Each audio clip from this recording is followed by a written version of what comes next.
again be kutumbo anibo lekelela isenganelenga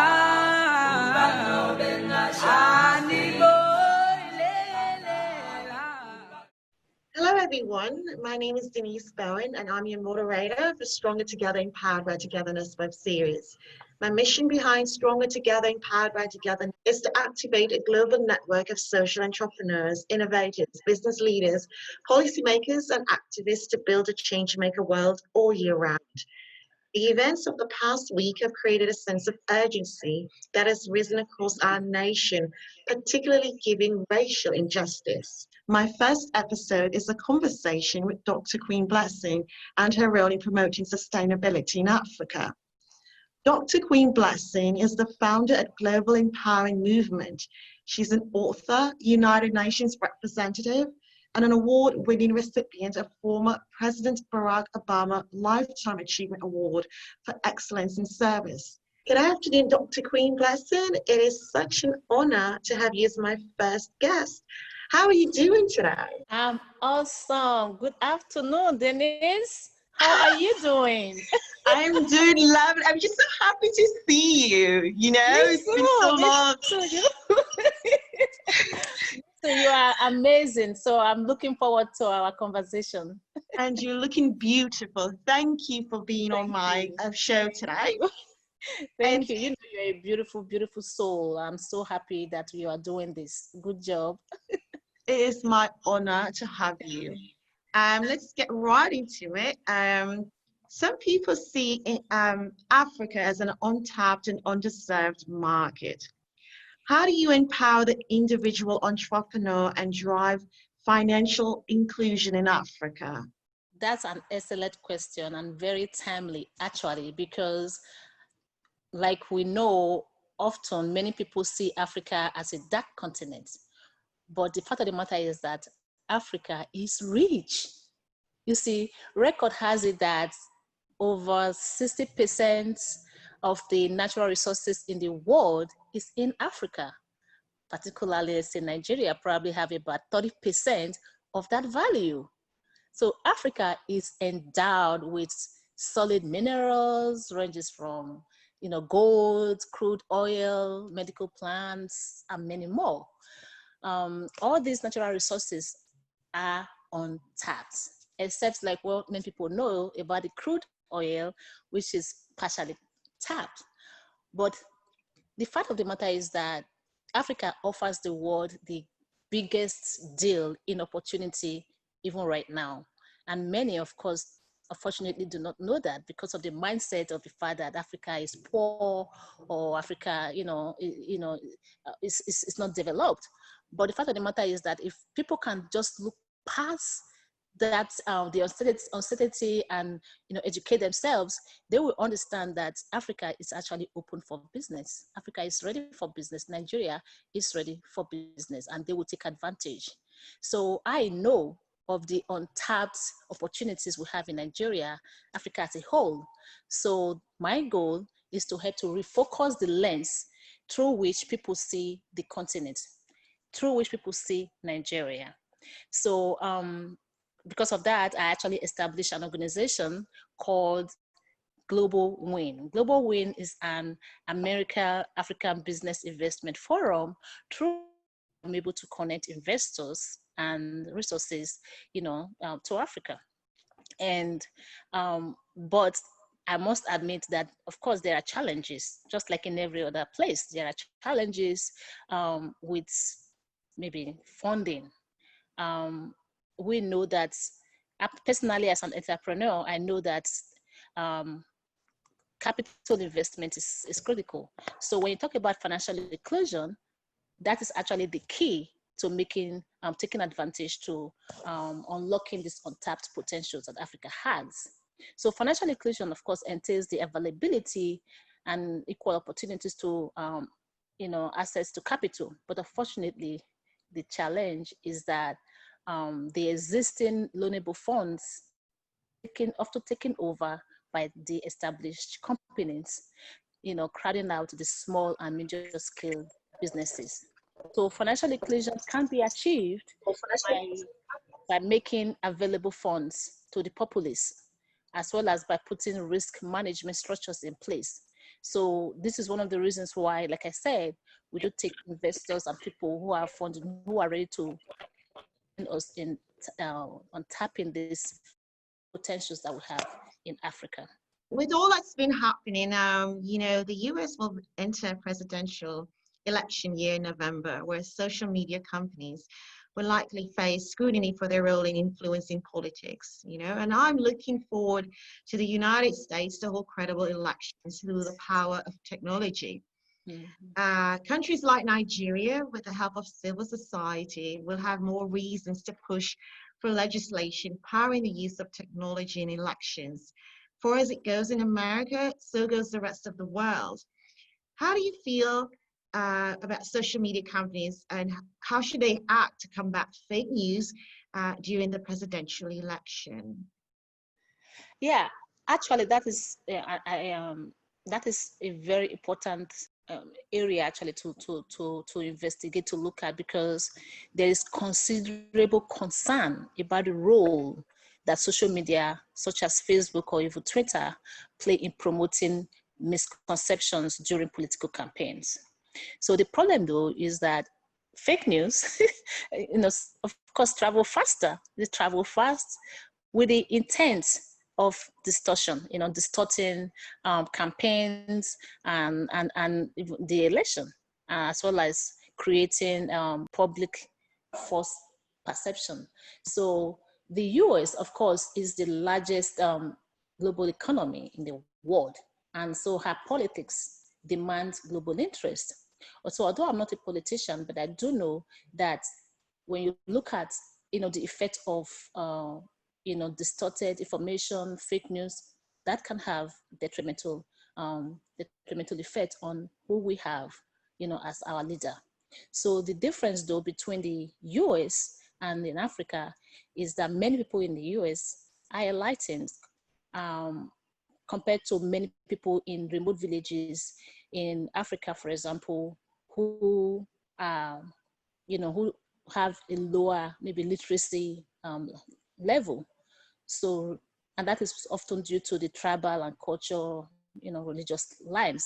So to combat fake news, I would, you know, during presidential election, I would say that everyone is needed. Everyone's responsibility, everyone has a responsibility to combat fake news, to combat misconception and lies. And that, of course, ranges from supporting investigative journalism, reducing financial incentives for fake news, and improving digital literacy among the general public. Unreliable connectivity and electricity and even poor infrastructure haven't been able to stop the flow of creative juices in various regions of Africa when it comes to technology solutions. And Nigeria's creative energy is unmatched. It is admirable that you advocate for Nigeria's development. How is Nigeria ushering in a new era of economic disruption through the spread of new technologies? The African people are resilient people, so that even despite the unreliable connectivity, electricity, poor infrastructure, and technological challenges, Nigeria has made tremendous progress. Actually, Africa as a whole is making tremendous progress, considering, you know, the difficulties and the challenges. But we know that to truly develop our full potential, we need to do more.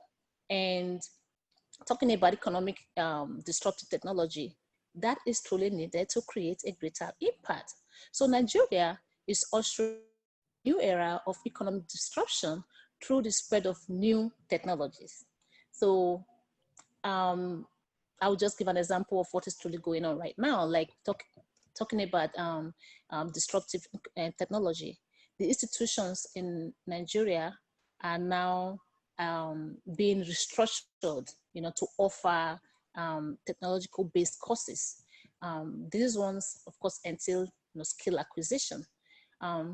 This is absolutely very necessary, especially because considering the unemployment rates, you know, in Nigeria, in Africa, the many people, many graduates they get out of school with just the academic qualification.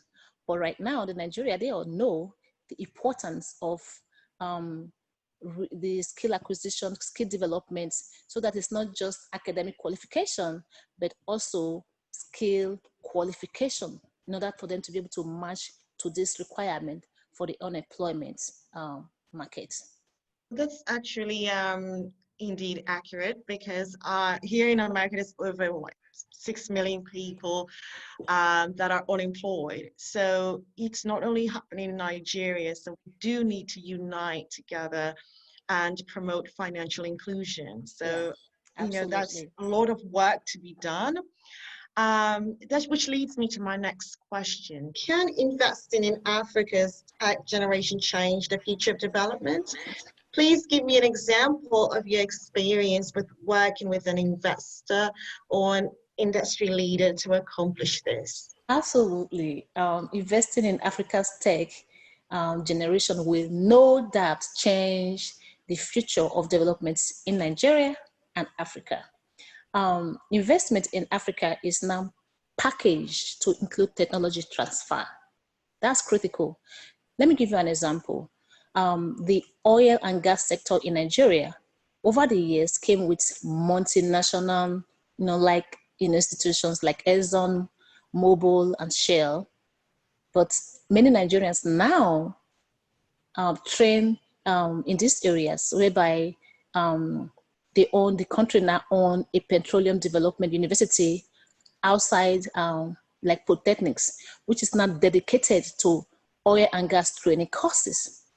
The investors partly fund these programs, and with the right policy in place, backed with the resolve to patronize homemade goods, homemade products, technological transfer will be possible even in other sectors beyond just the crude oil and oil and gas.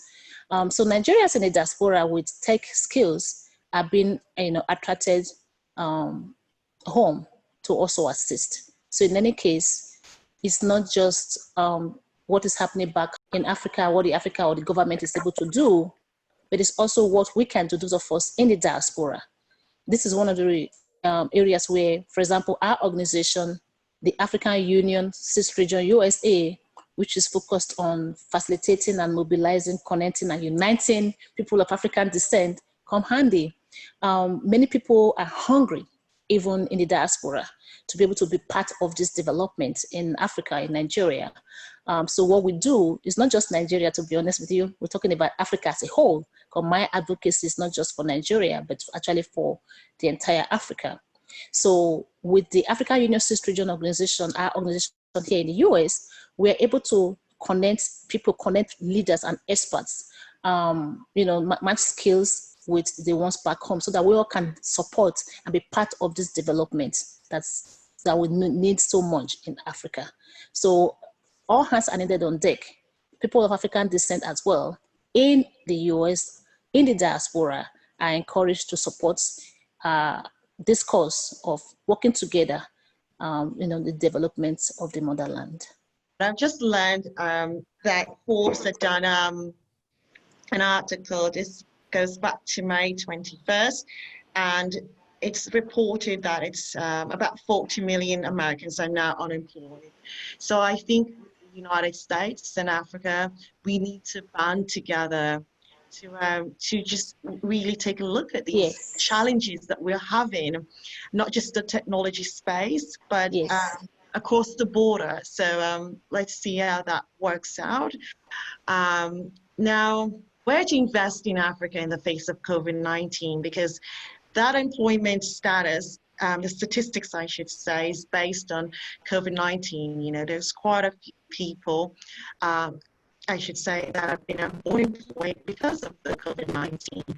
How is the coronavirus shaping sustainable development in Africa? Yeah, it's sad, because truly the pandemic has exposed fundamental weaknesses in our global system. So it's not just in Africa. It's global issues. It's a global issue that we all face. So it has, the pandemic has actually exposed the prevalence of poverty, weak health systems, lack of education, lack of even global cooperation, which now I would say exacerbate the crisis. So there are tons of opportunities where by this COVID has now revealed that with the issue comes opportunities as well. So I know we'll be talking about technology, but there are other areas where people can actually invest in Africa, where people can actually we'll be talking about power, electricity, for example, agriculture. There are tons of opportunities whereby people can be a part, where people can invest even during this COVID, this pandemic. But for one thing though, we are reminded that the world is a global village, because when we talk about investment, many people here may not easily see how they can play a part or play a role, or how they can invest. But part of the matter is that we have seen the value of understanding that the globe is actually now become a very tiny, global village, whereby through the internet we're able to communicate. We're able to do, to share ideas and do whatever we have to do. So that takes me to what the pandemic has, has created. For example, we are looking at people working from homes, or people talking about, let's say, virtual classes. So I would say that through this pandemic, there has been focus on internet and what we can do virtually, from even from here in America. So, but I would say that we must not also overlook what the COVID-19, the coronavirus, has reminded us. It is a humanitarian crisis. So I feel like, in as much as we are focused on investment, but what is paramount is actually our health and safety. So I feel that our first responsibility is to contain the virus and support those that are directly impacted. Many people have lost loved ones. So this is where our own organization, the Global Empowerment Movement, really comes handy, because we, even during this pandemic, during this time, have been communicating and working with people on ground. We have our own affiliates, the Blessings of Africa Empowerment Foundation in Africa. And so we have our team members on ground, for example, in Nigeria, where we have our members on ground with the Blessings of Africa Empowerment Foundation. So recognizing that the COVID-19 is a humanitarian crisis is critical, because this is where we understand that we need to support people that are in need right now. And for us to truly achieve the goals, which is actually really, we look at the Sustainable Development Goals, that's what it is. So we have made progress, but the COVID-19, things have slowed down because of the COVID-19. And that is not just in one particular area, it's a global issue. So, but we must learn to come together, to work together, to support in rebuilding and recovering better. We are stronger together.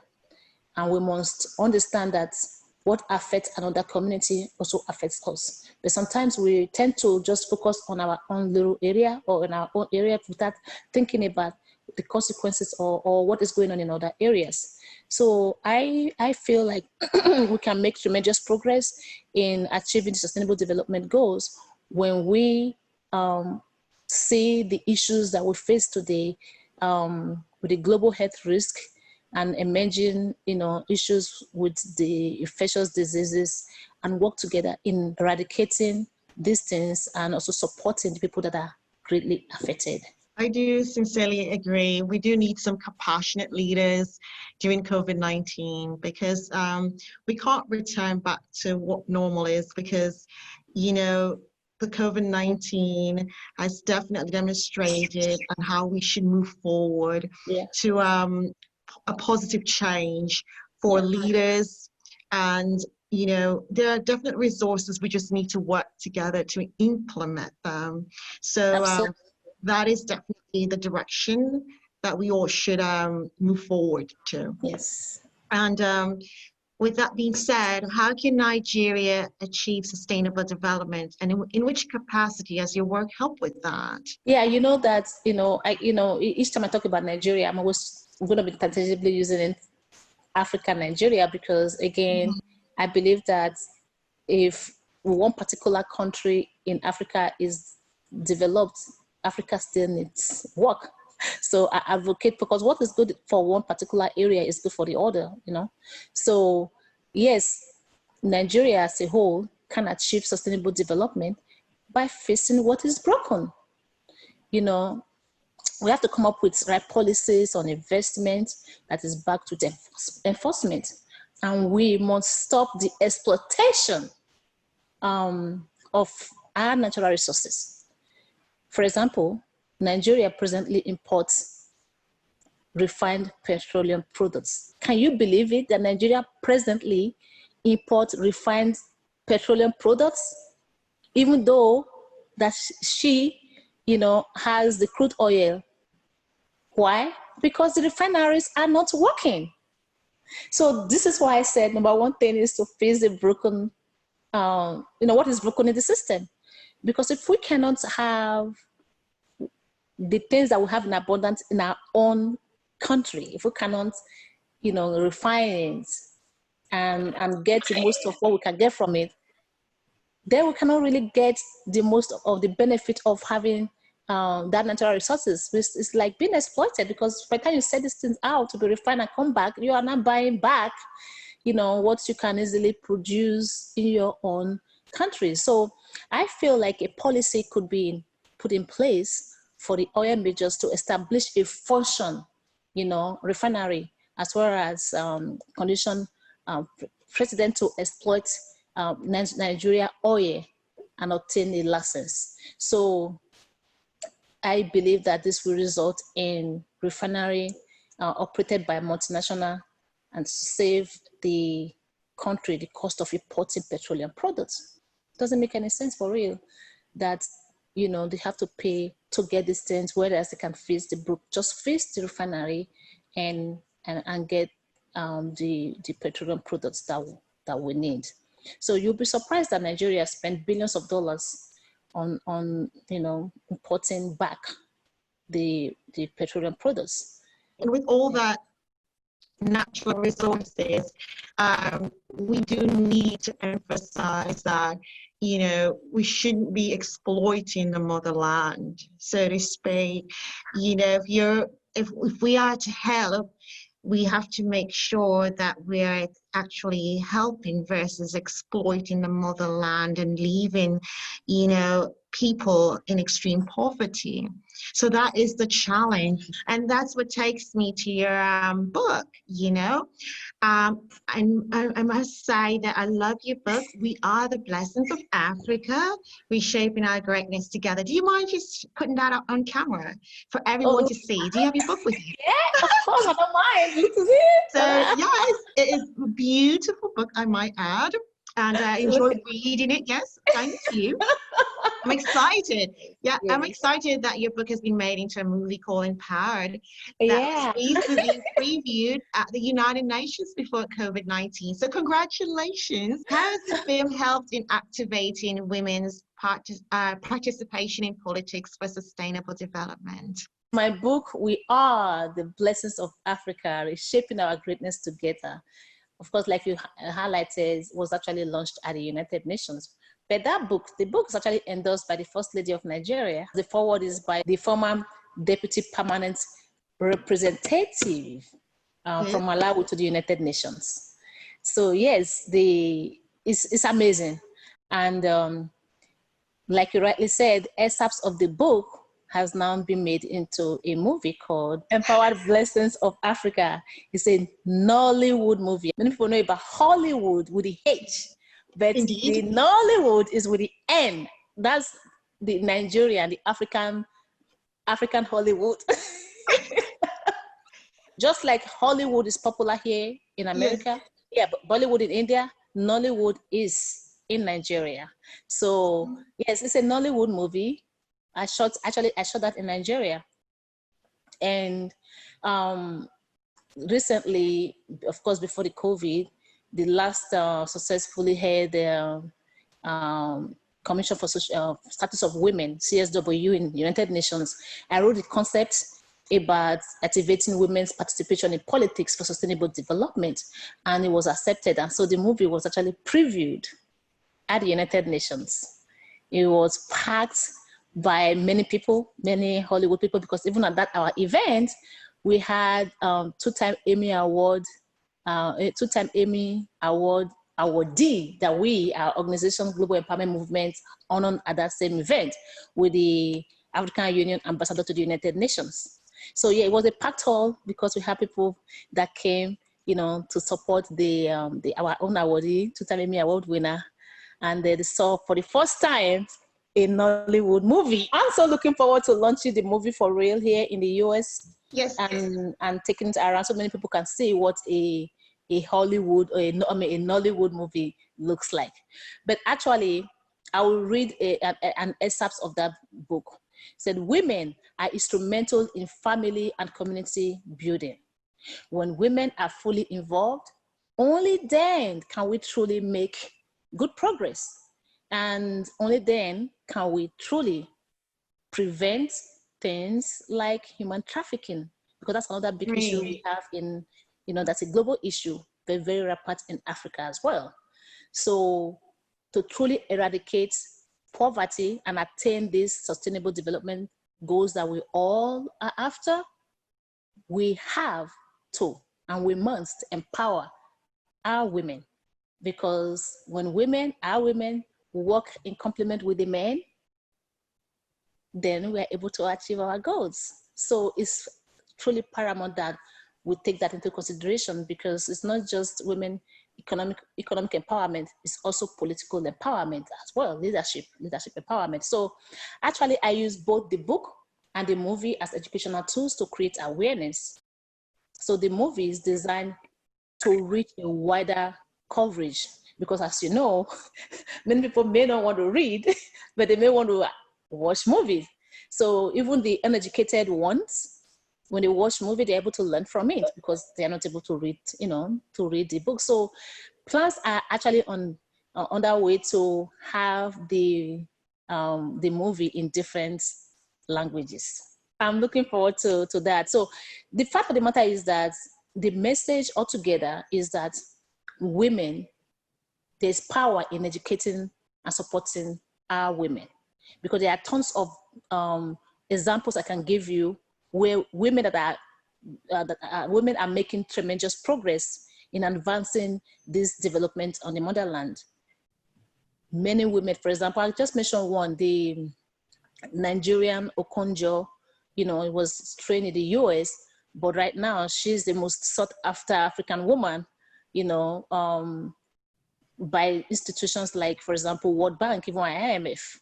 And that goes to show you the capacity, once you develop the capacity of a woman, the tremendous benefits. So I advocate for women empowerment, and I advocate for women empowerment, not just economically, but also in leadership. So that way we can truly encourage the men and the women to work together, not compete with each other, but complement one another for sustainable development. Western media has unfortunately been telling a single-sided story about Africa. As a result, this has created stereotypes about the African continent. A lot of people, in some cases, even Africans across the world, are not aware of the diversity and unique opportunities that exist across Africa. Yeah. This quote is from your book, and it stood out to me. We have the resources, the people, the talent, and what it takes to develop the motherland. Yes. Africa is blessed with everything that she needs to be where she needs to be. Yes, yes. Africa has the men and the women and the youths who can make a difference. Yes. Please elaborate on the kinds of opportunities that you think can be tapped on. Yes, I will start by saying that you are absolutely right. The Western media has unfortunately been telling a single-sided story about Africa. This is why it is important that we tell our own story by our own selves, you know? So as you clearly state, see in my book, I have stressed over and over again that Africa is richly blessed with not just the natural resources, but her own people, us. So Africa is blessed because it has us. So I actually, when I look at Africa today and I look at the current population, which is around 1.3 billion people, I just feel like we have the biggest tremendous opportunity, regarding, even business potential, for us to be able to make an impact. There are so many different sectors. We'll be talking about energy, for example, power, agriculture, natural resources, even infrastructures, and then technology. So there are diverse opportunities where we can, be part of investing to develop the motherland. For example, I will talk about the arable land. Do you know that about 65% of the world's uncultivated arable land is in Africa? Africa has the potential to ensure food sufficiency and major supplier, even as a major supplier in global food market.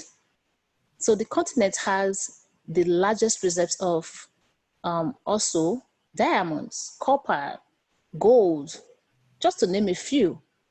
These are tremendous opportunities for entrepreneurs, right? Even like mining sector. So Africa is rich. Africa is ready for business, but I have to also, of course, mention, just like any other continent, there are challenges that we must be aware of. And those are the challenges that we are trying to create value solve so that we can all benefit from the blessings that Africa presents. So to those who are actually willing to invest in Africa or even to learn in Africa, to learn about Africa, there's tremendous opportunities. And this is why one of the reasons why I advocate, getting to know Africa. You have to get to know Africa to learn about these opportunities. And you're not alone, or sometimes people feel frustrated. I have had opportunity of meeting with so many people who really want to go to Africa, who really want to support in developing Africa, but they feel lost. They feel like they have no idea on how to do that, especially because of the terrible news that they hear, about Africa. But I'm going to tell you that we have an organization that is set up. We have a platform for that, where if you truly want to learn about Africa, if you truly want to invest in Africa, take advantage of the tremendous opportunities in Africa, just reach out to us, global empowerment movements like the one that I mentioned, which is an organization that's created by the United Nations. That's a humanitarian organization, but we also have the Global WIN, which is the America African Business Investment Forum, where we take people, investors, trade mission to Africa. So you're not alone. And I understand that there are challenges to doing business in Africa, but I'm letting you know that there are solutions as well. So, but unfortunately, the Western media has been unfair to Africa when it comes to the good reports. We have to be honest. So reports on Africa are skewed to reflect the ugly side only. So Africa needs to develop her media. Hey, Africa needs to develop her media and affiliate to the Western media at initial stage. So the ultimate is to have a well-grown African media that will go a long way to come up with her own naturally endowed potential.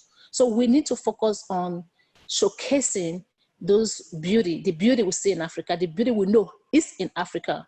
We need to show the opportunities, the investment opportunities, and trade opportunities that we have in Africa. So once again, the book is just an attempt to bring attention, or to be used as a channel to market Africa, but I know that when we have our own media, we can do more and go far. So I am looking forward to working with, working with people like you, because there are opportunities. We have the platform, we have the opportunities. We just need to come up with people who are like-minded to understand that, look, Africa, it's an untapped continent, has a lot of tremendous opportunities, but you're not going there alone. We're not looking at the difficulties alone. You're going to if you are a business person, to take risk, but this one, you're not just taking risk on your own. You have people,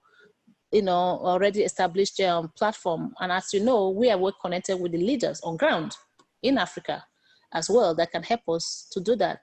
And our organization, for example, the Global Empowerment Movement, honor African leaders like first ladies of countries. We've honored the First Lady of Nigeria for her work, and we've honored the First Lady of Gambia.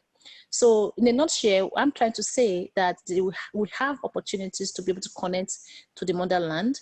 We work with our own leaders on ground to support the development of the motherland. So to reiterate just once again, I just want to stress the fact that Africa is rich, Africa is blessed, because Africa has us, had children. This was stressed in my book over and over again, that we are the blessings of Africa.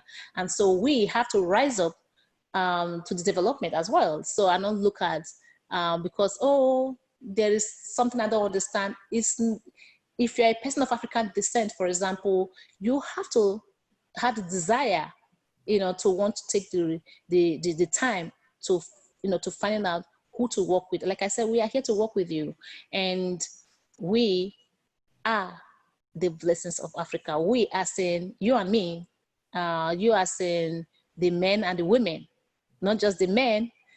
We are saying the government and the people, the civil society, and people in the diaspora, and people at home. So we are the blessings of Nigeria. We are the blessings of Africa. We are the blessings of our own communities. And the change that we deserve in our communities, whether here abroad or on the continent, depends on each and every one of us. We are the blessings of our own world. And I do understand that because, COVID-19 has made it more difficult to produce and process and move, food across the world. But I must say that these African farmers, this is a perfect time to increase the support so that they can produce and distribute food in their localities without having to transport products over long distances. So, I mean, if we start on a local scale and we band together on a global scale, we can definitely achieve the results that we desire. Absolutely. That's one of those things that we are doing actually even right now. I just got off the phone from our team on ground in Africa. And the question was, right now, because we are raising funds to support the people back on ground. So we have two different ways of doing it. There are people who you just cannot say, okay, you're going to, right now, like I was stating earlier, right now people need help. The safety is paramount at this point, and how to get over this period before people start being able to go out again. So people need help, people need support. So we, through our organization, have been sending, money to people on ground to support, get palliatives for people who need them most. So that's one way. Another way is people who do not need that, but just need to scale up a little bit, scale up on what they are doing, whether it's buying or selling, whatever it is that they can do. We have people on our team who said, okay, you know what, I can donate some money. We also have people who said, okay, I just don't want to donate alone. I also want to make investment. So even if it's as little as $5,000, for example, we can match you up with somebody on ground who is who has a business but just needs support to scale up a little bit, right? So we can match you with that person with the assurance that you will get your return back plus more. So there are many ways, like our platform can support in bringing people on, here in the diaspora with people back home in Africa to be able to see that we're all working together. So talking about farming, you mentioned farming and distribution, that's another thing. It doesn't take really a lot for people that are in these sectors, especially these women, for example, to do, doesn't take a lot of money for them to do what they need to do. So I have had somebody who said, okay, I want to support what you are doing. In what way can we support? Even if it's $2,000, if you don't want to donate it, for example, you want to invest it, yeah, we can match you with somebody on ground, and then you monitor and see what they are doing. And you can also come up with solutions. We are coming up with solutions to help them with distribution. Of course, you know that African fashion is beautiful, and there's so much more that they are doing over there, but without this distribution, without support, they're not able to scale up. So these are the things that we do, you know, support in helping people on ground. So even during this COVID, there are tons of opportunities where you can support people on ground. Many people are hungry for to be improved, to improve their own businesses that they can do safely without putting themselves and others at risk during the COVID. Many people can work from home, you know, whether it's even just mask making, you know, this protective gear to protect, I'm talking about the mask, for example. So there are areas where people are still able to work from home or work at home during this COVID, even in Africa, just like it is here.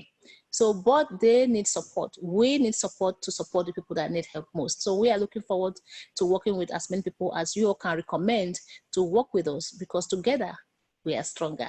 I'll be happy to make those recommendations. I agree. Stronger together and empowered by togetherness. That's the name of my series. And in March 2018, human trafficking, suicide bombing, sexism, sexual harassment were the themes that were discussed at the United Nations for an evening of art and hope with Nigerian women.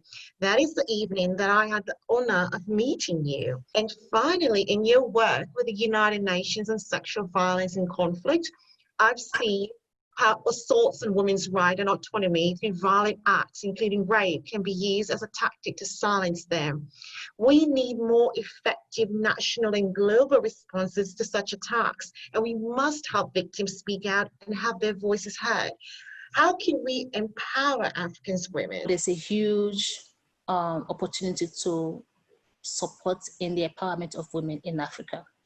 Let me just start by making the reference that although human trafficking, women exploitation through sex trade, labor exploitations are a global phenomenon, but in recent years, there's been an unprecedented upsurge in the number of vibrant Africans, young men and women, who take to the to want to escape the challenges in Africa for different reasons. Many people just, you know, just like in everywhere else, there are challenges, but there is this urge to seek for greener pastures elsewhere.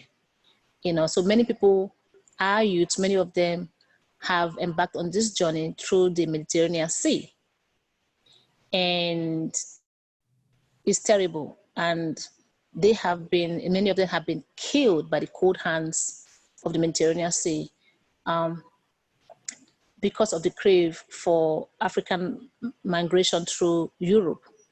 And actually, that was actually what inspired my human trafficking movie called Mrs. Adams. That movie was also previewed and actually launched at the United Nations. And I have to talk about that because when we talk about human trafficking in America, there seems to be a disconnect, believing that it's the same kind of, same thing. But unfortunately, although the human trafficking is human trafficking, there is the issue of the exploitation, there is the issue of deception. But the African human trafficking is a little bit different because it's motivated by the extreme poverty, even in the midst of the untapped resources, even in the midst of the richness. So we have to focus on supporting to have equal access to productive resources and opportunities, as well as creating an enabling environment for young people, especially for those people that are from poor backgrounds, people from vulnerable families, to be able to have the opportunity rather than taking this perilous journey through the Mediterranean Sea. So Our future generation, I would say, is at stake if we do nothing, to develop them. Because many of these youths, our youths, African youths, are vibrant youths, intelligent youths, just looking out for opportunities and support. And we cannot afford to turn a blind eye as to these issues. The women empowerment issue is a complex one in Africa because of the culture.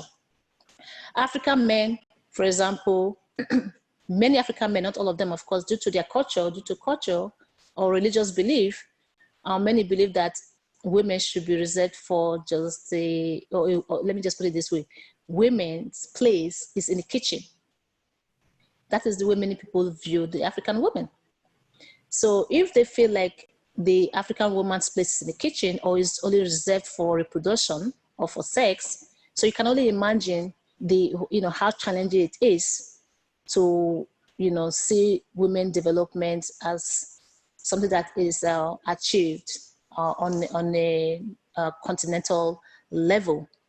So in some religion, married men cannot expose their wives to Western education.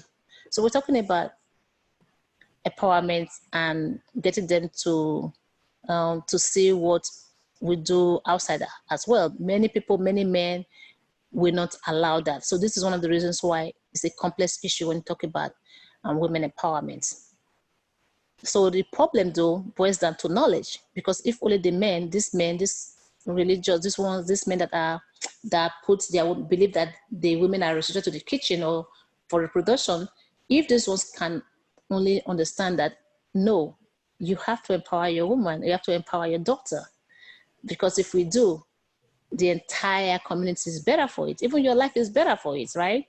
But not all of them think like that. So African women, I would say, we're not going to give up. African women need the right education. They need the right orientation, and they need the right exposure. So the need is great, because with the right education, orientation, and exposure in place, we'll be able to have that paradigm shift. Like I stressed earlier, when the woman is educated, when the woman is empowered, she's able to support any sustainable development. So once again, like I was stating earlier in my movie, the Mrs. Adams, the major issue with that, I know you have not seen it, I'll just give you a little bit of the synopsis. The major reason why many people get exposed to this abusive situations, like for example, prostitution or human trafficking, is because I was mentioning earlier, is mainly due to poverty, but also ignorance and deception. Because if, for example, in the movie, we see a young lady who was being lured or enticed to believe that there is greener pastures, better lives in Europe. And so the young lady who was uneducated was excited for the opportunity of her life, right? Trying to get out from the village to the city. And prior to that, she was fortunate to be exposed to an awareness whereby she was forewarned that oftentimes many people that are lured or enticed, when they get to Europe, it's not always the case. It's not always what happens, so greener pastures, so that she should be on the lookout. So to me, that movie is about creating awareness. That particular information that she had, that awareness that she was exposed to, was actually what saved her when she got to Europe. She made it to Europe believing that she was going to be working as a cook in a restaurant, but only for her, the young lady, to be forced into prostitution and forced sex slavery. But she refused. Why? Because she understood that all those steps they were making her to take was exactly what she was forewarned back in the village.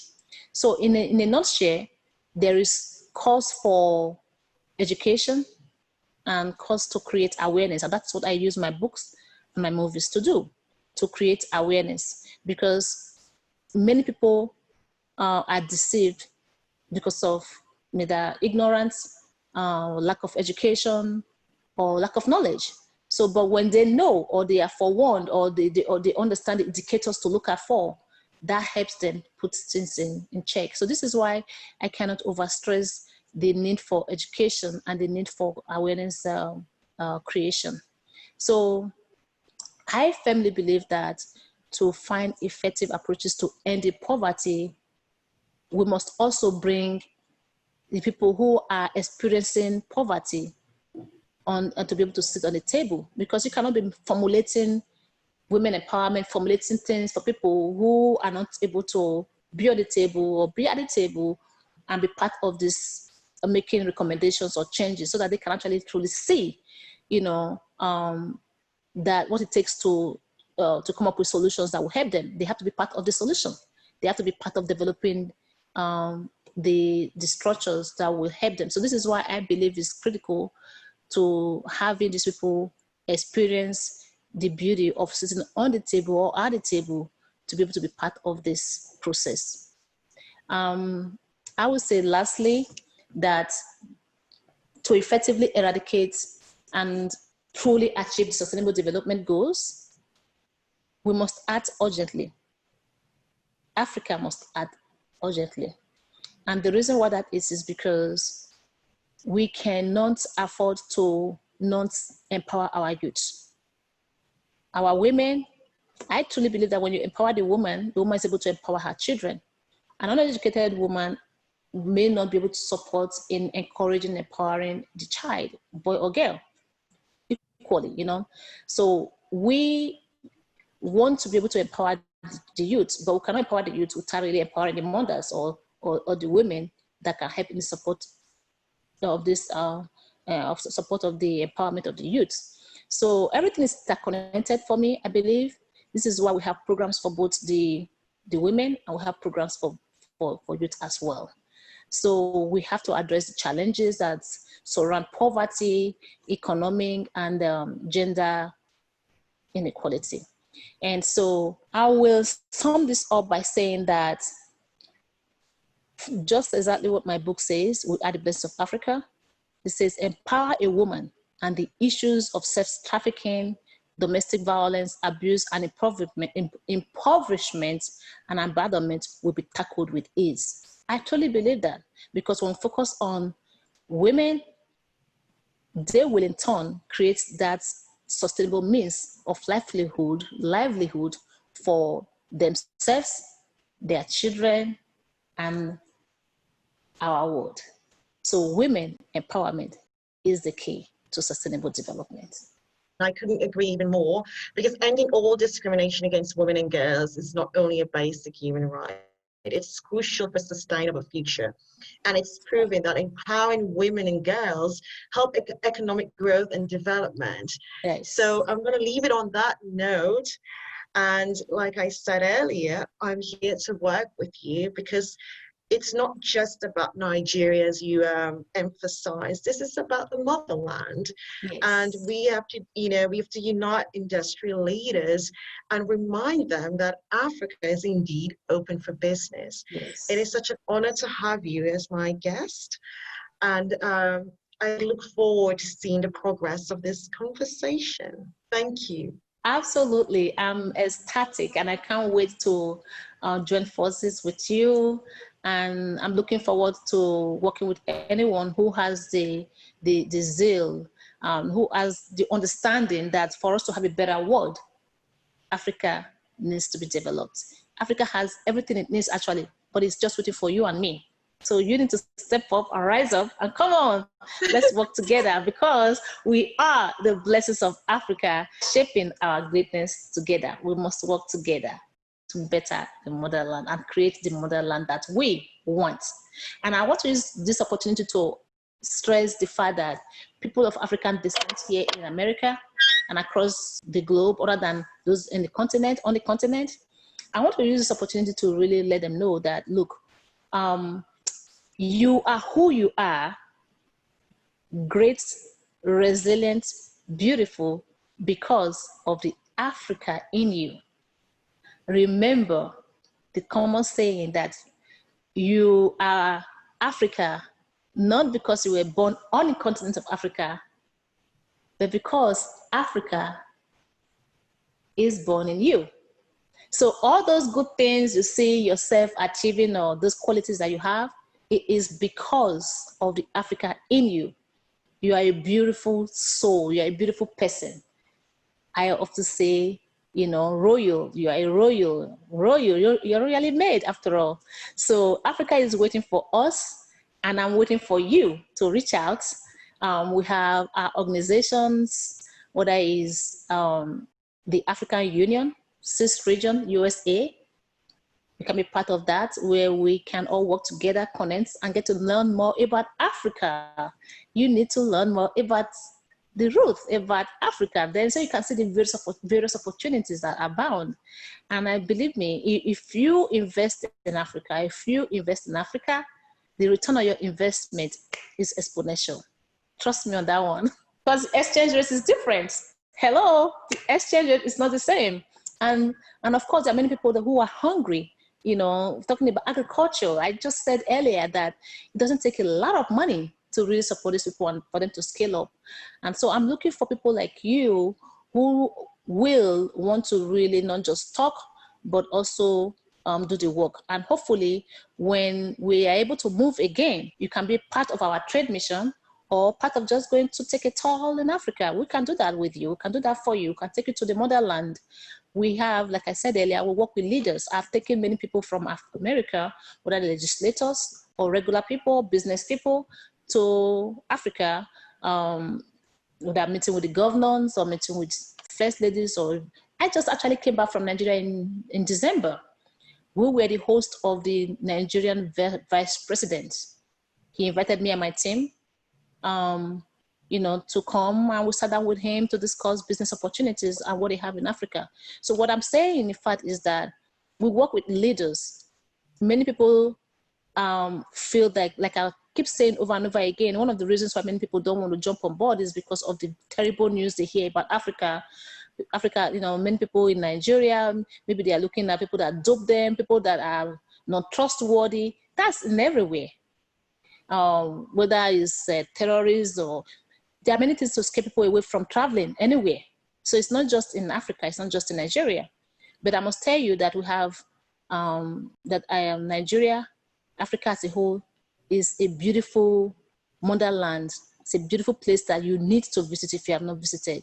And again, we can do that with you when it's safe to do so. You are not alone, but just know that together we can change our own narratives about Africa, about African descent, whether here in the US, across other many countries, and even on the continent. We are stronger together, and until Africa is where it's supposed to be, you may not feel that whole that you really want to feel. If Africa is continuously looked down upon, don't believe that you are not going to be affected. So it is in our hands to rise up, work together, and change our own narratives. Because Africa is our motherland, and we can transform it into the Africa that we want.